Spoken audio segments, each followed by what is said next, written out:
Hashem, today's Daf Yomi is Avodah Zarah, Daf Mem Aleph, Avodah Zarah 41. We're going to start the new chapter in the bottom of Mem Amud Beis 40b at the Mishnah. And today's Daf is dedicated for Shemir for the Chayalim, Hatzal for the Shvuyim, and Yeshua for Am Yisrael on this Eis Tzara. The Mishnah says, Kol Hatzlamim, and a Tzelem is a statue. There's two things. There's a statue and there's an Avodah Zarah. Avodah Zarah is something we know for sure was worshipped. The statue is something which may or may not have been worshipped. So our Mishnah talks about a tzelem, a statue. All of the tzelemim are asura, and Rashi says they're prohibited to have benefit from it because they're worshipped once a year. So since they're worshipped once a year, therefore you can't have benefit from it. That's the position. Divrei Rabbi Meir v'chachamim omrim einu aser ela kol sheyesh biyadam mako or tzipor kader. Chacham say no, it's only going to be prohibited if the statue is holding a stick or a bird or a kador or a sphere, then it's a sign that it was worshipped and then it's prohibited. Otherwise, the statue is not prohibited. Shimon Gamliel says if it's holding anything in its hand, then it's an indication that it's for sure worshipped. Because, as Rashi says, because it's an indication of it's the chashivus, it's more distinguished, it's holding something in its hand. So the Gemara says, if they're worshipped once a year, as Rabbi Meir says, then my time of the Rabbanan, what's the reason the Rabbanan say it's not prohibited if it's indeed worshipped once a year? So it's Avodah Zarah, it should be prohibited to have benefit from. So I'm Rabbi Yitzchak, Bar Yosef, I'm Rabbi Yochanan, the Mekom Shal Rabbi Meir, how you ovdin so pamachas b'shana. Where Rabbi Meir lived, they worshipped it once a year. And so therefore, generally speaking, they didn't worship it. Rabbi Meir was concerned about the minority possibility, and so therefore, as a result of the fact that in some places, in most places, they didn't worship it, but in one place and maybe a couple of other places, they worshipped it. So Gazer Shar Makamos Atu Osamakom.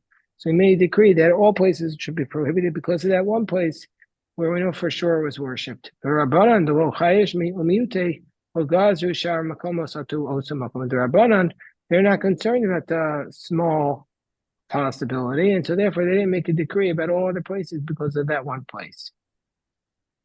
Says Rabbi Yehuda Marshmuel, Ba'andarti Shamalachem. That and the way Rashi reads this is as follows: that when does Rabbi Meir prohibit it? Only in a case where it is meaning he's limiting Rabbi Meir.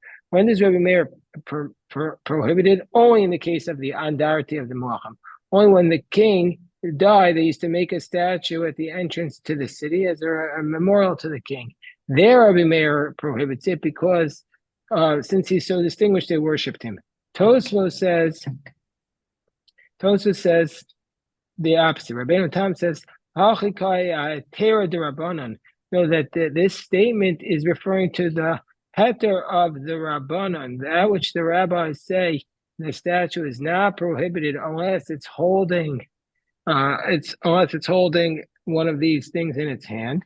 In those circumstances, that's only if it's an andarti of malachim where it's standing on the at the entrance to the city, that there the rabbis allowed it because for sure it was made that there it was made for beauty and not for worship. But in general, the chachamim are going to be strict like Rabbi Meir. Now, so when it says that the chachamim are not prohibiting it, that's only in the andarti of malachim. Meaning to say that's when they say it's not prohibited by the statue of the king. But in general, they're going to prohibit these statues unless they're holding a stick or a bird, etc.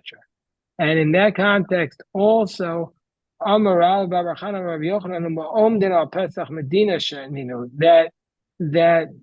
again, Rashi says that's where Rabbi Meir prohibits it. Only it's limiting Rabbi Meir saying only where it's standing at the entrance to the town, and presumably Rabbeinu Tam would say the opposite also, that's where Chachamim permit it only where it's standing at the entrance to the town because it's certainly made for beauty. Amar on top of Mema from an Aleph. Amar Rabba Machokes B'Shal Kfarm. This dispute between the Rabbanon and Rabbi Meir, whether a mayor prohibits the statues and the Chachamim permit them, that's only in the villages of Bishal Kracham. But if it's in a city, Divrei Kol Mutar, and everybody would say that the statues are permitted. My time, Illinois, Abdilu, since they made it for decoration, even Rabbi Meir would say it's permitted. Udikvarim asked the Gemara the question, Udikvarim, if it's in a village, Miko Amanda Amro and Noika Abdilu, is there anybody really who says that if it's in a village, it was made for beauty? For sure. I mean, were the rabbis even allowed to? For sure, in the villages they made it for worship, because the people of the villages, they're villagers. They don't make beauty. So the Gemara says. So the Gemara says. For sure, in the villages, they make it just for worship. So if we learned this statement of Rabbah, it was the following. Where is there dispute where Rabbi Meir prohibits and the Chachamim permitted in a city of B'Shal Kfarim, but if it's in a village, everybody would say it's prohibited.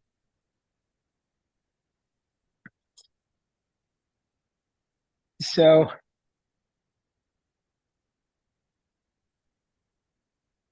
okay, so now we go on. The Chachamim say it's only prohibited if it's holding one of these things in its hand. Like what? Like a mako, like a staff. What does the staff show? Says the Gemara, Sherodes Atz Matachas Kolam Kul Kamako. It's an indication that he thinks he's ruling over the whole world like a staff. Now, Gemara uses the lashon. The Gemara doesn't want to say that the idolater is actually ruling over the whole world, so he says he's ruling under the staff. But it means that he thinks he's ruling over the world with the staff. Tzipor, what is a bird? Why, if he holds a bird? Shetofes etzas matachas kolam kul k'tzipor. He thinks he's ruling over the whole world like a bird. And kador, what's a sphere? Shetofes etzas matachas kolam k'kul k'kador. That he thinks he's ruling over the whole world, which is like a sphere. Did somebody put the Gemaras back?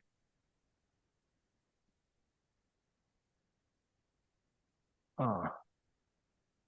No, I don't think that's it. No, those are yesterday's.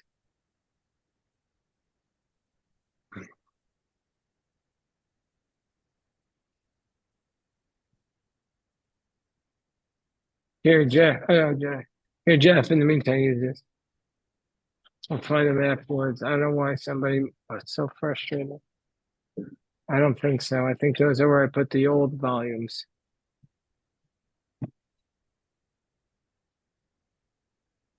That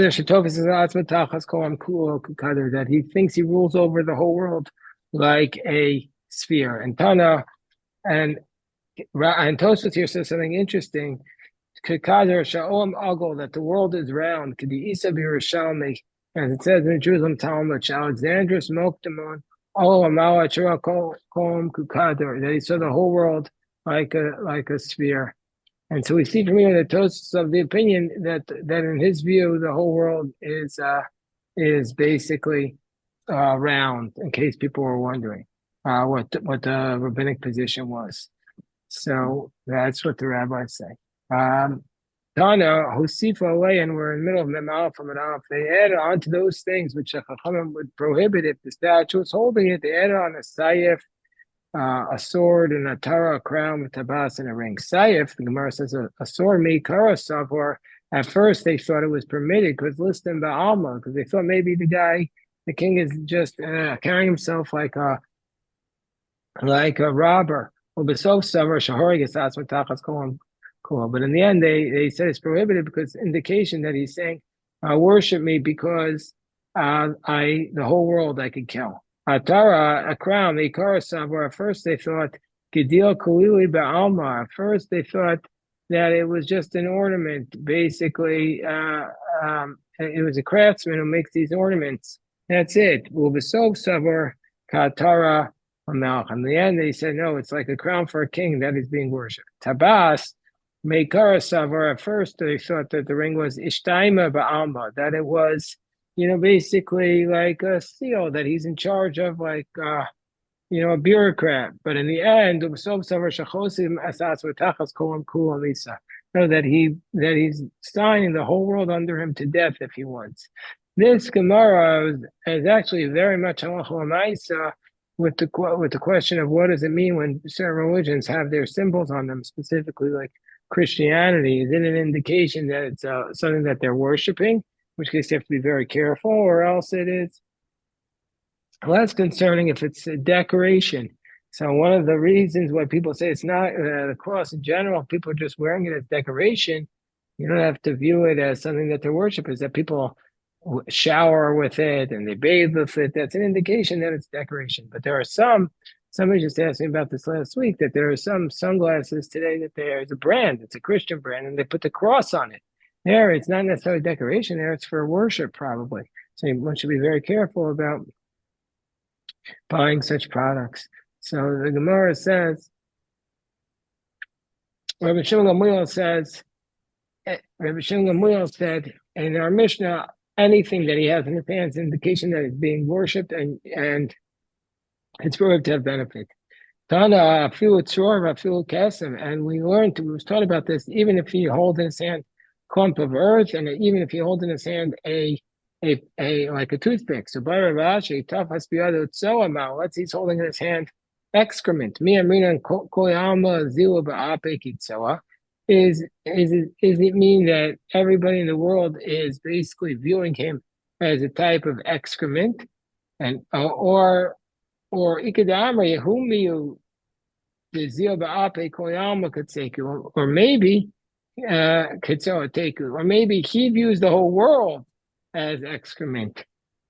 So, and that he's ruling over all of them. So that's a question. We don't know if there's a statue of a guy holding excrement. Then you might say to yourself, what kind of person would make a statue of somebody holding excrement? I promise you, a few years ago, I went to Belgium. Do you know what the big thing in Belgium is that they sell all over Belgium? A boy peeing. That's their thing. The statues of a boy peeing. This is the big symbol for them. So I'm not, okay, you don't want to make fun of other cultures, but that seems to me parallel to this Gemara.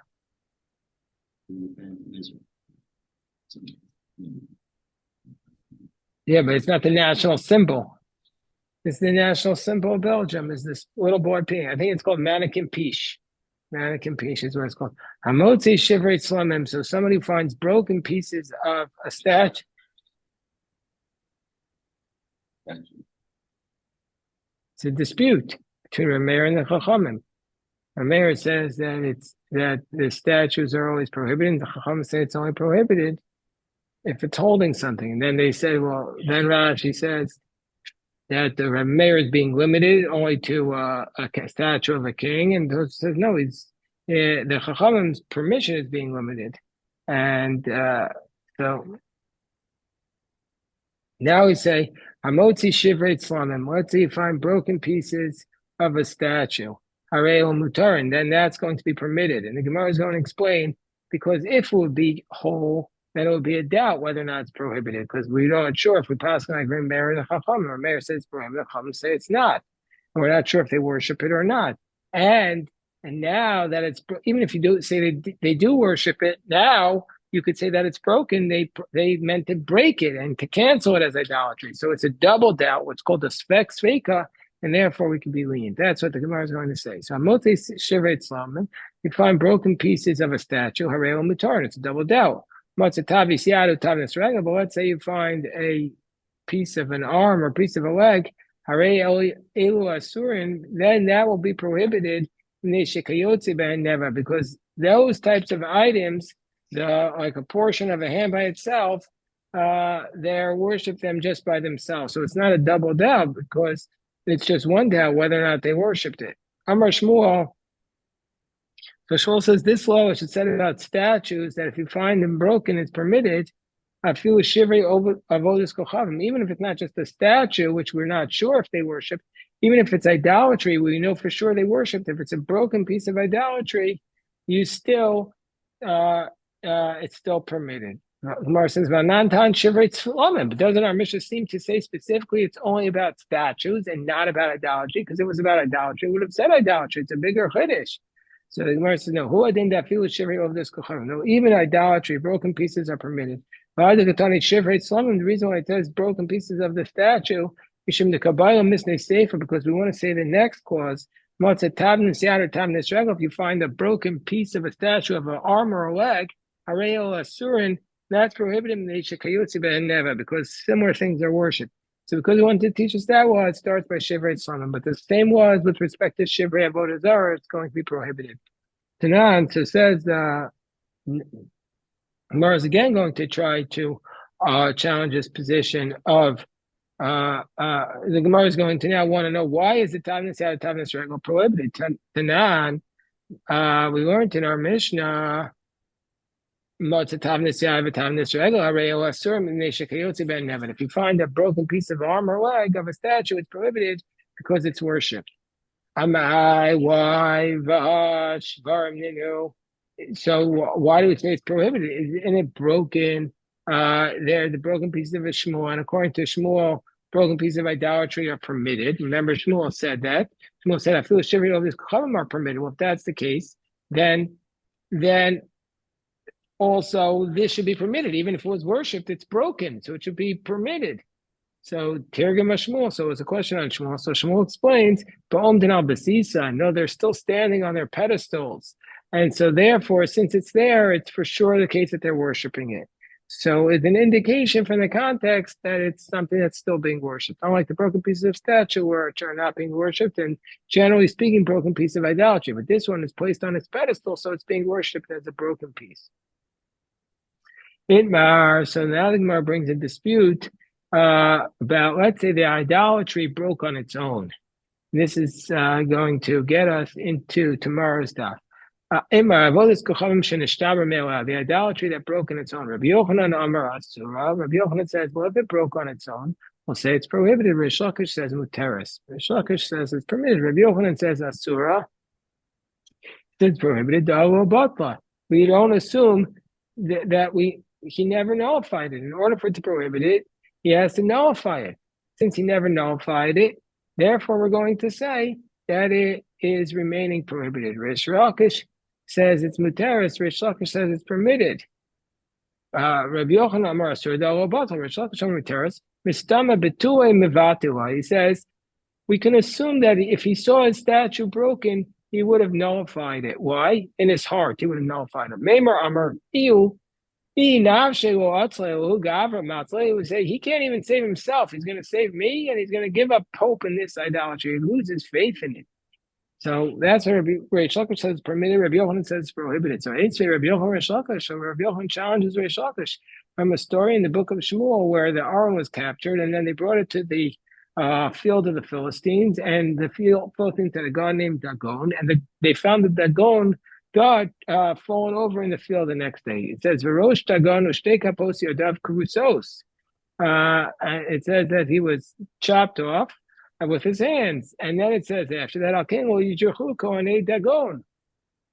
Therefore, the kohanei Dagon they don't walk on that area. That proves that they felt it was distinguished because it touched that place. Amar lo, Rish Lakish responds, "Misham raya." There, it's a proof to you. Hasam shemanichan asat dagon va'ovdin es hamiftan. No, they were worshiping the doorway, the threshold. That's where it was, and that's why they considered that place sanctified. Amri hachi, they said this: Shafki isare ledagon va'asei esavle al miftan. So, because what they said was, they said the authority left Dagon when he broke. And he came and he sat on the miftan, he sat on the doorway. So the divine element moved to the miftan. He said it moved. Don't bring a proof to me from there. So then the Gemara says, Esvei amotze shivrei tzlamim arehel mutarin. So what about from the fact from our Mishnah, which says that if you find the broken pieces, they are going to be permitted, which implies Hashivre. It says if you find broken pieces of a statue, they're permitted. But if you find broken pieces of idolatry, Hashivre over this Kachavim Asur, and it would be prohibited. So how could you, Rabbi Yochanan, how could you, Rish Lakish, say it's permitted when it says broken pieces of a statue are permitted, but which implies broken pieces of idolatry are prohibited? The Gemara says, no, Rish Lakish would say, Lo tema Shivrei Avodah Zarah. Don't read it that broken pieces of the idolatry are prohibited. Our aim, read it, Hatzlam and Atzman Asur. You find broken pieces of the statue. If you find the broken pieces of the statue, they're permitted. But if you find the statue itself, that would be prohibited. Ustamak Rebbe Meir. Yes, how he ended up. So he argues that Rish Lakish argues that the Stam Mishnah is like Rebbe Meir, who said that the statues themselves are prohibited. The Rabbi Yochanan. So the Gemara says, now we challenge Rabbi Yochanan. Rabbi Yochanan made the Rabbi Meir, and the fact that Rabbi Meir Nishmalu Rabbanan. So from the fact that Rabbi Meir says by a statue in general that's prohibited, we should learn the Chachamim's position that statues that have in their hands a stick or a bird, that there the Chachamim admit that they're prohibited. Rav Amar Rabbi Meir Tzlamim Asurin Ushivre Tzlamim Mutarin. And so doesn't Rabbi Meir say that the statues are prohibited and the broken statues are permitted? So Rabbanan, so according to Rabbanan, we would say Avodos Kochavim Nami. We would say that the idolatry is prohibited, but Shei Asur Shvara Mutar means they, just like Rabbi Meir says, the statue is prohibited, but the broken statues are permitted. So to the Chachamim should say the idolatry is prohibited, but the broken idolatry is permitted. And this is a question from Rish Lakish on Rabbi Yochanan. So the Gemara says, it's not the same thing. Hasam Eimer Avadum. There you could say that by the idolatry they were worshipped. Or there you could say Hasam Amar Avdum Eimer Lo Avdum. So there Rabbi Yochanan would say that by the statue we're not sure if they were worshipped or not. So it's a sveka. Were they worshipped or were they not worshipped? And even if you say they were worshipped, Amar Batlam Avodas Kochavim. Even if they're worshipped, now that they're broken, you could say that the idolater nullified them. But Avodas Kochavim, but the idolatry, Vaday Avdua, for sure it was worshipped. It's not a suffix, it's a certainty. And me Amar de Batla. So would you know that it was? We just don't know if it was nullified. I have a suffix for Vaday, so it was for sure worshipped, and it's a suffix if it was not worshipped. Main suffix motzimidei Vaday. We have something that's a doubt; it cannot uproot a certainty. So the Gemara asks the question: main suffix motzimidei Vaday. So you're saying a doubt cannot uproot a certainty. So the Gemara cites a source. Vatanya chaver shemes. Let's say you have a chaver is a religious Jew. He died. He filled left behind the trough filled with fruits. Even if you just harvested that day, we could assume that they were tithed and you could eat them straight out. It was certainly untithed. It was certainly tavel, suffix, asrinu, suffix, asrinu. It's just not certain whether or not they tithed it. And the suffix came along, and the suffix that the chaver maybe tithed it and uprooted the certainty that he didn't, that it wasn't tithed. And so we see from here that a suffix can be motzimi made vadai. And so therefore, this suffix, maybe he broke it, should uproot the certainty that it was idolatry. So Gemara says, no, that case is not a proof that a suffix can overturn a vadai. Why? Hasam Vadai Vadahu. There is two certainties. Why? The Vadai Asrinu, because it was certainly Tevel, but we uproot it because we say a Chacham, he has something in his house, he would certainly tithe it. Kiderevi Chanina Chuzah, Damer Chanina Chuzah, Chazaka al Chaver, Shenu Motzi Davar, Shenu Metuka Mitachas Yado. There's a presumption that a Chaver would never have anything in his house that was not tithe. Like, if we go into somebody's home, a religious Jew, we would know that if there's a piece of meat in the refrigerator, it's not pork. He would never put a non-kosher piece of meat in his refrigerator. Ibai same alternatively, suffix, so it's a certainty that it was a tie. So it's not a suffix motzi midei vada, it's a vada motzi midei vada. Or alternatively, they're both coming at it from the opposite direction. They're both suffix. Suffix for suffixu. It's a double suffix. After the avad kedrabot shaya. The amar marim adam atfuasu machnitza b'mochel kadesh yitei behemto ochelos upetura min ha'maiser. Meaning to say that it's not certainty that it's chayav v'maiser.